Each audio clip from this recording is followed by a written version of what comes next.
You are a non-Muslim, yeah? So I'm from an Orthodox Christian family, and I've not actually watched a lot of your videos. I've only just like come across you as a YouTuber, and that I've just joined this live stream because I've got a few questions and I'm just curious. So Mm-hmm. I'm just studying about the religion right now, Mm-hmm. and I'm in a bit of a conflict about like Christianity and Islam. Okay. But I think the main thing that I'm curious about is and confused about is it's about if so in Galatians chapter 1 it says that even if another angel brings a gospel to you, you can't believe that because the Bible is the last revelation. So I guess what I'm asking is Prophet Muhammad, and I don't mean to offend you, this is just a pure curiosity, is he a false prophet, or how do we know that Prophet Muhammad is a prophet from God? Yeah, okay. Well, obviously, if I'm a Muslim, I believe he's a true prophet from God, right? Yeah. But the thing is this: who wrote Galatians? Who, Paul? Okay, that's the assumption first. Okay, let's take the assumption. Paul wrote Galatians. Who's Paul?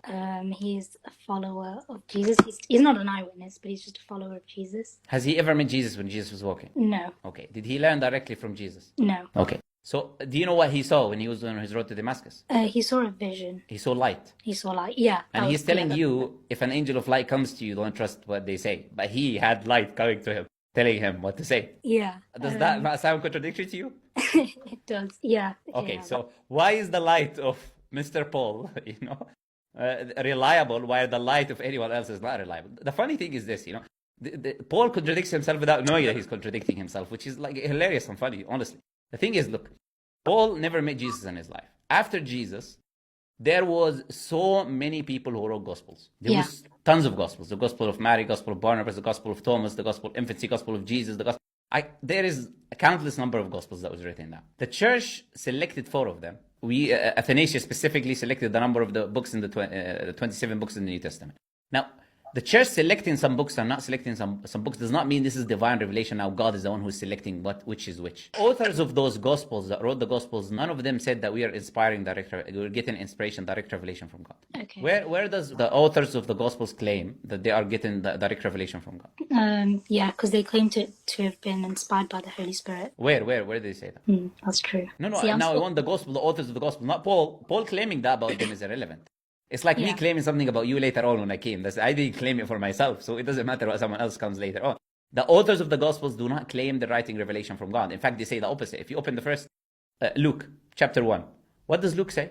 He said, Luke, there's many people have been writing what was going on, what they believe is going on from eyewitnesses. So you know what? It seemed good to me. It's a good idea for me as well to write. That's what he's saying. That's saying when I have knowledge of the events, because I have knowledge of all of the events that took place and this, and that's what I'm going to write as well. He doesn't say God have inspired me to write this gospel that is ought to be followed by the creation. He doesn't say that. Nor does any of the authors of the gospel say that. Now we said first Paul is contradicting himself. Second thing is this: why should we follow what Paul says when he opposed Jesus, when he went against the teachings of Jesus? Why, when Jesus told us not to trust him? Jesus said you shouldn't trust people like Paul. Do you know that? It is because he told the Jews not to follow the customs. You know very well. So it's good. You know already. I don't even need to tell you. I like this. This is very good. He told the people, the Jews, not to follow the commandments. And literally, Jesus said, whoever teaches you not to follow the law is not going to enter the kingdom of heaven. And this is literally what Paul was doing. So it is literally Jesus' warning from Paul. So not only that Paul is contradicting himself about saying, okay, follow me only. The reason Paul said this, do you know why Paul said this? Because as I said to you, at the time of Paul, there was many people writing. Okay. There was a competition, literally. So everyone was writing. So what Paul wanted people to follow him. So if he wants people to follow him, he has to say, don't trust anyone else who writes anything else. He's not really concerned about the future, by the way. He was concerned about his own time, his own church, the people not following his commands, the other people disagreeing with him, other people writing other things. He was concerned about what he taught. That's why he said this nonsense about, you know what, if anyone else writes anything else, he should not be trusting them. But he himself is not trustworthy. He disagreed with the disciples of Jesus, James and Peter. And he had no authority over them. They had authority over him. They summoned him and they said to him, go shave your head. And he is following like a... They did not give him any position of someone who's receiving direct revelation from God that is ought to be followed to begin with. But this happened later on when the church introduced all of this nonsense into the teachings of Jesus, where they give this respect and honor and following to Paul that he did not deserve when he was not even given when he was alive. So the thing is this: you should reject anything that Paul says regarding this, because he is not a reliable person to begin with, and it's irrelevant what he said about what you should trust, what you shouldn't trust. What's relevant is what Jesus said, even if you even have what Jesus said. But the thing is this, let me tell you something now. Let's use the Bible that you believe in. Do you know the Bible says, because the Prophet ﷺ, let's ask this question now. If the Prophet ﷺ is not a true prophet of God, what would he be? Well, one Christian theory is that he could be a false prophet to divert Christians from the Christian idea of the truth. Yeah, so false prophet meaning what? He's lying, he's learning from Satan. What is it? He's lying, let's say, or he's learning from Satan. Any other options? No, Okay. I'm not. Because you cannot say that he was crazy or delusional, this and that. Anyone who studied his life, we know that he did not have these symptoms. He was he was clearly leading armies. He literally led whole communities. So these very ridiculous claims that shouldn't be even entertained, you know? But the only claims that can be entertained is to claim that he was not saying the truth, meaning he was lying, and or he was learning it from Satan, blah, blah, blah, which also means he's lying in a way. So the thing is this, okay. Or he was deceived by Satan, which means he's not lying, but he's giving you the teaching. Yeah, that was what my query was. If it was. Okay. So first, lying. What would he lie for? What is the reason why would he lie for? So from the Christian understanding, I thought it was Satan wants to do everything he can to divert people away. No, Satan point. So Satan claim is the second claim. I'm saying him lying himself without Satan now. Oh, okay. What his motive could be. Yes. You know, in psychology they have reasons. They say reasons for why humans lie, right? No, people don't lie. It can be fear. It can be gain. It can be many things. It could be power. I don't know. Okay, so he was seeking power. Let's test this hypothetical situation. Prophet ﷺ was lying because he was seeking power. Okay. Prophet ﷺ was respected in his community. They had two titles for him. Before Revelation, I was saying, yeah? They used to call him as-Sadiq al-Amin, the trustworthy, the honest. When they were building the Kaaba, in which they believed was a holy place of God, when they had a dispute on who places the last stone, they went to Prophet Muhammad ﷺ. He already had a say in the community. They went to him because he was trustworthy, the honest, and they respected him and respected his decision. Then he said to each group, you hold a part of the cloth, and we put the stone and both of you hold it, and then he put the stone himself. So this was how his community looked at him. He was from the purest lineage, the lineage of Quraysh, the caretakers of the Kaaba. He already had a pure lineage. He was already respected in the community and the society. So this was his case before Revelation. When he received Revelation, he became the opposite. He became persecuted for 30 years because he's telling his people to not worship idols, to not worship other than God, to worship God alone. So he went from being respected in the community and the trustworthy, the honest, into the people now, everyone being against him, trying to kill him, trying to have a bad image of him, trying to persecute him, trying to kick him out. So it is the exact opposite. And when he was calling the people to do that, they came to him. And they offered him exactly what you said. They offered him power. They said, if you need power, we'll make you a king over us. If you need women, we'll give you our women. If you want money, we'll give you money. You just say, we'll give it to you. But stop calling the people away from worshipping the idols, the religion of their forefathers. And then the Prophet refused. He said, this is a command from God. I'm following God's teachings. It's not my choice to follow, to take what you are offering me. When the son of the Prophet ﷺ, Ibrahim, died, his son died, and then there was an eclipse happening. The people in the community, they said, look, this is evidence that he's a prophet of God. Because when his son died, the eclipse happened. What would a liar say in this situation? That's a sign from God. Yeah, of course. You see, look, God, he made the eclipse for me because of my son. You should guys follow me and believe in me now. That's what a liar would say. The Prophet ﷺ said the exact opposite. He said, this is a sign from God that does not happen for the life or death of anyone. He said, if you see it, you rush to thanking God and praying and prostrating to God. This does not happen because of the death of my son or the death of anyone or the life of anyone. This is a sign that God does. So a liar would take, because they are the one who's saying this has happened because of his son. He doesn't even have to make the claim. All he has to say is, yes, you're right. But no. If he was a liar, he would say, yeah, of course. This is because of me. So when you look at the life of the Prophet ﷺ, he was offered all of these things that you're talking about. He was offered every reason to be the leader over the people, to have money, to have women, to have everything. So why would he, can you say now, learning about all of this, can you say that he's lying? No. Okay, so he's not lying. So we have another option now. The only option we have is that he's been deceived by Satan. Okay. Now the Bible disagrees with you. Can I tell you why the Bible disagrees with you? Yes. Because in the Bible, the people were saying about Jesus that he's from Satan. Yeah, the Pharisees were. Yeah. Then what did Jesus say? Respond to them. Do you know how he responded? I can't remember the verse, but I know what you're referring to. He said the house cannot be divided against its own self. Oh, okay, that was it. Meaning, what he's saying to them is that Satan is not going to teach you things that goes against Satan. If Satan is the one who is telling me this, he's not going to tell you the things I'm telling you because these things are good. And Satan teaches you to do bad. So it's impossible for me to be someone from Satan. So the Prophet ﷺ, he told the people, you know what, the Prophet ﷺ came and his people, all of them were idol worshippers. Yeah. Does Satan like all the idol worship or does he hate idol worship? He likes them. So why would he teach Prophet Muhammad, go to these people and say to them, Stop worshipping idols and believe in Jesus. By the way, you have to believe in Jesus. You believe in Moses and Prophet Muhammad and believe in me and worship God alone and do not associate partners with him. Be good to your neighbor. Pay charity. Fast for the sake of God, free servants and slaves. Do not have racism amongst your community and society.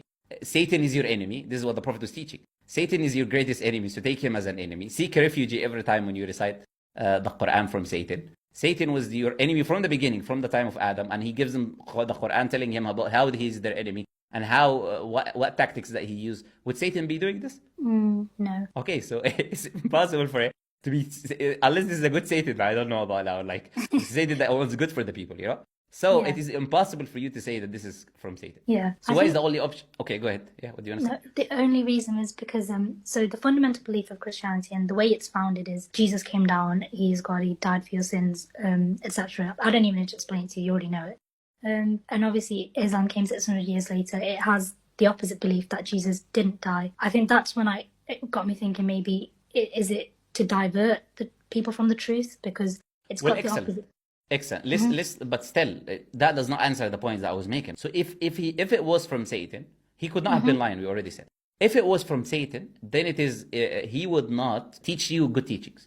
If he's diverting people from the truth, he cannot just divert them from one thing and then teach them to do everything else good and to believe in Jesus. Literally, why would he teach them to believe in Jesus and to believe that his mother was a righteous woman, and he was the Messiah, and that he had miraculous birth, and he has a second coming, that he's going to come back? He's not going to teach them any of these things. But the thing is this: where is that belief that you just mentioned on the mouth of Jesus? That he is God. Yeah, that he is God and people should worship him, which is what you said. Where did Jesus say that? There are verses in John, but it is ambiguous. Okay, so you agree that there is. Okay, but are there explicit verses that he isn't God? No. Okay, let me give you one. Oh, that there is. Yeah, okay. So we've got no explicit verses that he is God. We've got explicit verses that he is not God, and we've got explicit verses that he's a prophet. So how is Islam teaching you something against the truth when it's literally teaching you what Jesus was saying, even in the Bible, if you want to accept it? Yeah. Because Jesus said he was worshiping God, he's praying to God. He said the only true God is the Father. He said, I have a God that I'm coming back to. He said, I don't know the hour. He said, the Father is greater than I. He said, you worship God alone. Our Father in heaven, hallowed be thy name, thy kingdom come. Everything is about God. So I guess, so why does it say in the Quran that Jesus wasn't killed or crucified? Because he wasn't. But so the thing is this: the whole belief of Christianity itself, it is not accurate, and that's why it focuses on the death of Jesus, because it bases it on something called the original sin, which obviously you're aware of, and without the death of Jesus, Christianity cannot function. Yeah, that's why they have to. That was the main point I was trying to make. Exactly. Yeah. But this is my point: is like.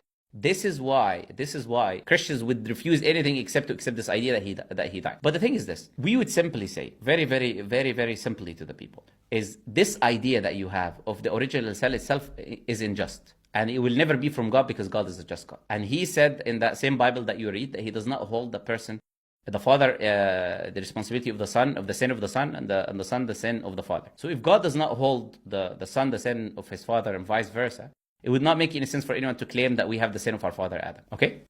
And it would not make sense that none of the prophets was teaching this teaching, that you are born with original sin in the Old Testament, and that someone is going to come save your lives. This whole concept is completely ridiculous, because if God wanted to forgive the people, he would just forgive them from the beginning and put them in paradise. Why does he need to wait all of these thousands of years, sending prophets that none of them have taught anything to do with the Trinity, anything to do with Jesus dying for your sins, nothing of that? Teach them completely different teachings, and all of a sudden he says, you know what, I decided to send my son now to die to forgive you. But he can just forgive you from the beginning and put you in paradise. Why all of this nonsense? Yeah, but so forgetting the religious evidence, like in the Bible, that Jesus dead, there are historical evidence about Jesus' death. How do we disprove them? There is no. Okay, so first, there is no eyewitnesses for the death of Jesus. Let's put that. There is no evidence from no eyewitnesses from the death of Jesus. That's a fact. I thought the Romans killed Jesus, so would they not be eyewitnesses? No, but when I say there is no eyewitnesses, there is no something recorded in history that we can verify to show that there is eyewitnesses saying this claim. That's number one.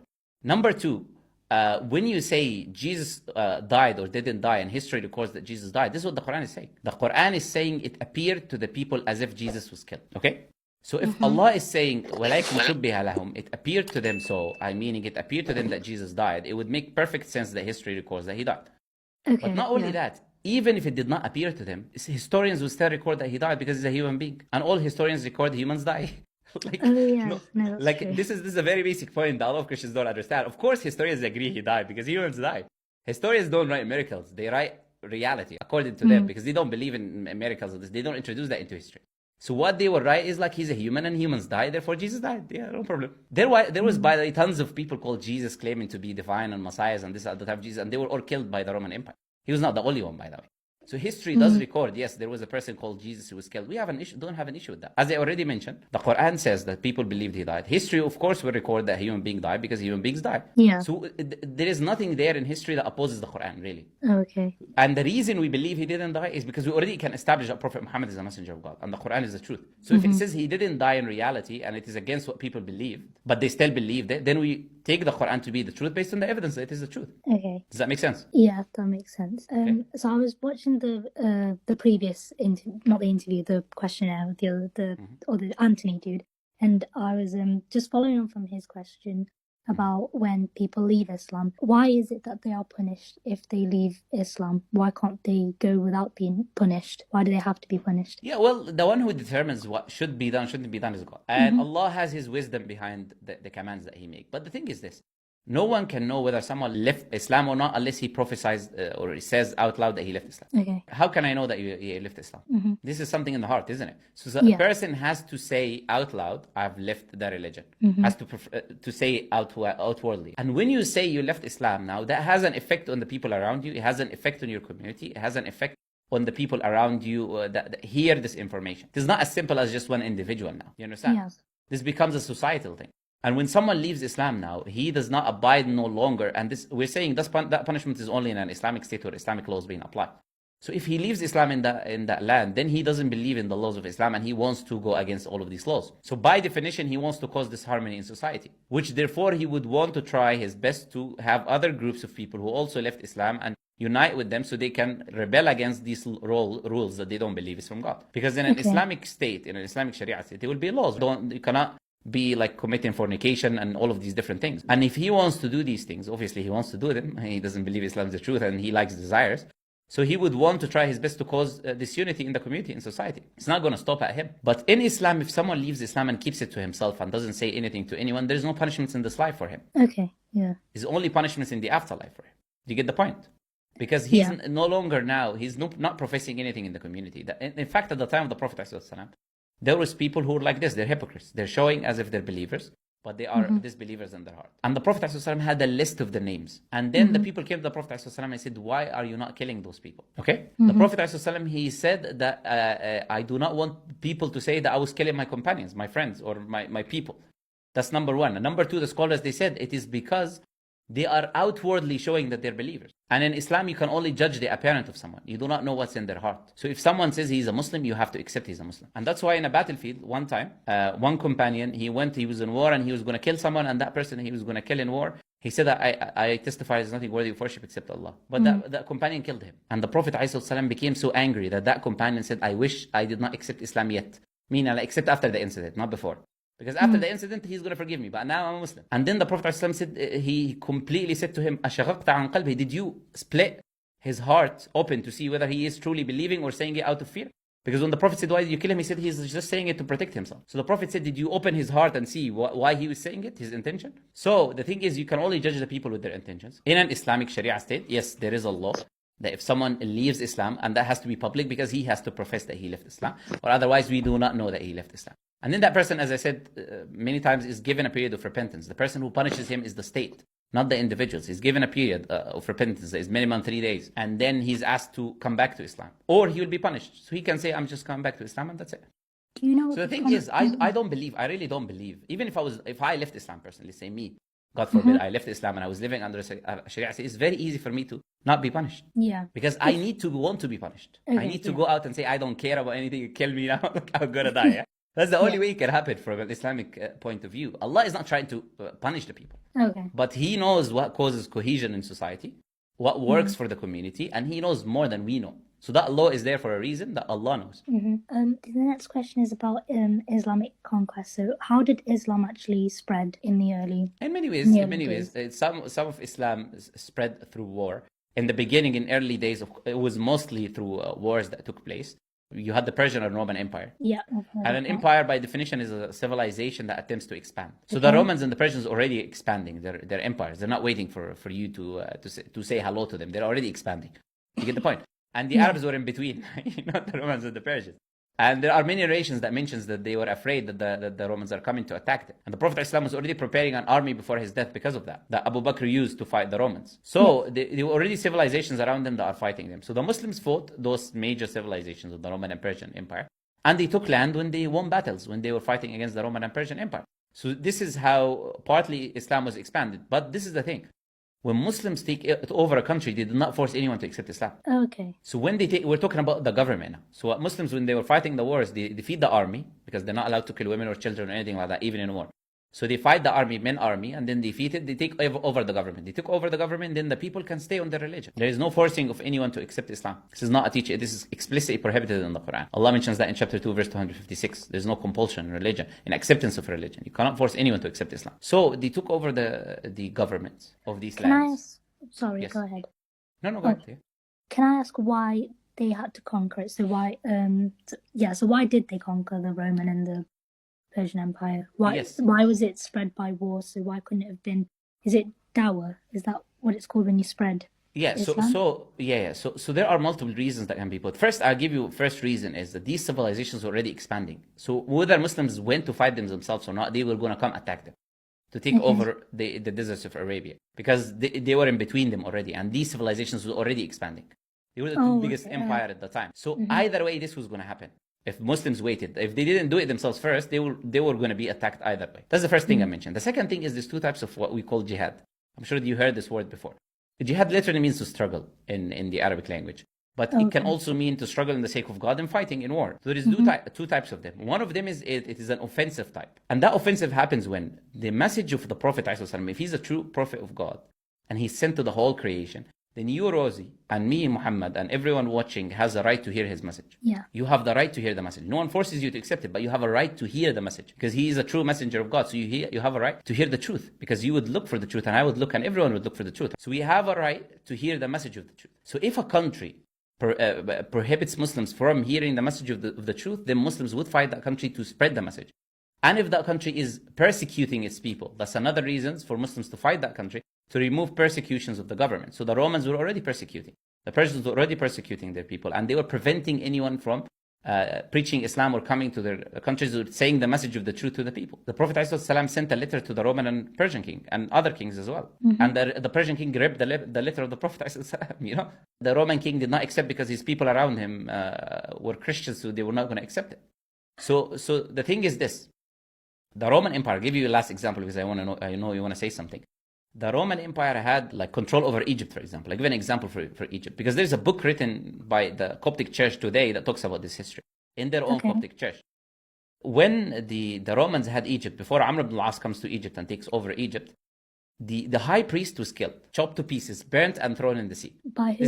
This is how he was killed by the Roman Empire. He didn't just kill him. He chopped him to pieces, he buried him alive, and he threw him in the sea. Was the Roman Empire Christian? At this point, was it Christian? The Muqawqis, the person that was there, was not accepting Coptics, the land. The high priest escaped to the deserts. Okay? They ran away. When they ran away, when Amr ibn al-As came, because you know what they were doing to the churches? It was the bins. Literally, people take the rubbish and go throw it in the bin. This is how they were treating the churches in Egypt at the time. Literally. So when Amr ibn al-As took over the land, he sent a letter. He said, go. Send a letter to the high priest to come back, that he's now safe. And he cleaned for them their places of worship. That's why you have the earliest churches in the world are in Syria, or in Egypt. Yes, are in the Middle East, many of them. They are the very early churches because they were not destroyed by Muslims. They were left. So this is how Islam treated them. This is how Islam treated the people. So the people were already being persecuted. So in Islam, it's an obligation for Muslims to remove persecution from other individuals. And as I said, it's already a right for everyone to hear the message of the truth. So because of that reason, Muslims will fight other governments specifically to make Islam enter that land. They will fight against governments, male combatants, not women. They're not going to kill women. They're not going to kill children. They're not going to persecute anyone. And when they take over the government, they cannot force anyone to accept Islam forcibly. Oh, okay. Was the Roman Empire at this point when, like you said, they killed the high priest? Were they Christian? Yeah, they were, of course. Okay. So they were killing other Christians and persecuting other Christians. This is history. Open now at the time of the 600, 630, what was happening to the Christians in Egypt. So this is not something I'm making up. This is like literally history. I'm just I was just shocked. That's all. Because look, even in Christianity, let me tell you something interesting now. Even in Christianity, what was happening between Ireland and like the Protestants and the Catholics in history? Yeah. Just because someone is quote unquote Christian does not mean their tradition and what they believe is accepted by other Christians. No, yeah, that's true. You can investigate what was happening literally at that time to the people, the persecution. Because I'm saying the Christians, the Coptic Christians of Egypt, have written this in their own books. So the Coptic Christians of Egypt do not, none of them deny this reality. Okay, none of them saying this was not happening. None of them saying that when Amr ibn al-As came, he persecuted us. All of them admit to the fact. That's why there is. Do you know how many Christians are there today in Egypt? No, I don't know the figure. Over 50 million. The reason because Egypt was a Muslim country from the time of Amr ibn al-As until today. Okay. The fact that you have this large number of Christians is by itself evidence and testimony of how they were treated until this day. Oh, okay. So, they were treated well, like by the Muslims. Yeah, you know the president, the current president of Egypt, he built them the biggest cathedral in the Middle East in 2019 or 20. He didn't build a mosque. He went and built a biggest cathedral of the Middle East. This is how much they're treated. Even though this is not correct from an Islamic point of view, by the way, but still he did this, and they are even treated better than the Muslims. I'll tell you that because I've lived in Egypt for a while. They've even treated by the government, by the police. They're treated better than the other people. There was a person calling to Islam on a YouTube channel, and he was put in prison by the government just because he's calling against Christianity. Because they made a charge against him, inciting hatred towards religion, even though he doesn't incite. All of his videos are online, by the way. And they put him in prison just because Christians reported him. So they are even treated better than Muslims, I tell you. The Islam, let alone being treated well. But the point is still this. We don't shy away, as I said, from this idea that Muslims believe in spreading the truth, meaning if someone is preventing others from spreading the truth, we'll fight the government and we'll allow everyone to hear the message of the truth. We don't shy away from this and remove persecutions from other people. Okay, that's fine. This is a question about Christianity because again, I'm still learning. Honestly, I don't know a lot. Do you know if there are any Aramaic manuscripts of the Bible? There is no old ones. There is Aramaic, but it's later on. Oh, okay. So there's no early manuscripts. No, absolutely not. Oh, okay. The next question about hadiths. So how do you know if a hadith is a strong hadith and a weak hadith? There's a video on my channel. It's called like Dismantling Hadith Rejectors or something like that. I think you should watch that video. The end part of the video which talks about the historicity of hadith, where I go on in detail because it can take some time for me to explain this. Right? No, that's fine. I think I need to start watching your videos as well because, again, honestly, I was introduced to you. It's like today. This is okay, and that's so I will start watching your videos. Yeah, you can watch it, but if you watch that specific video specifically, towards the end, it's like 20 minutes, 15, 20 minutes or something like that, I go about the historicity of hadith, why we know for a fact this has to be accurate and authentic. But now my question to you now, or do you still have questions? Tell me before I give you my question. No, I think I need to. Thing is, I don't have enough knowledge to ask more questions. That's the problem with me. Like, I do, but then I don't at the same time. Like, I know the basics of like a lot of things, but not in depth. So that's why I want to expand my knowledge. And like you said, God willing, one day if I am to convert and make that big decision, I want to be sure about it. I don't want to do it for any other reasons. I want to be sure that I'm making the right decision. Yeah, absolutely. So it's good. You can do your research then, inshallah, based on what I said. And hopefully when I upload that video, you can research. If you've got any information you want to check, you can check. And then, you can make your decision in the end. Okay, I'll let you go now. If you got any other questions, you can come back. After you see the video, you're welcome to come back anytime, okay? Nice talking to you, okay? Bye-bye. Take care, bye-bye.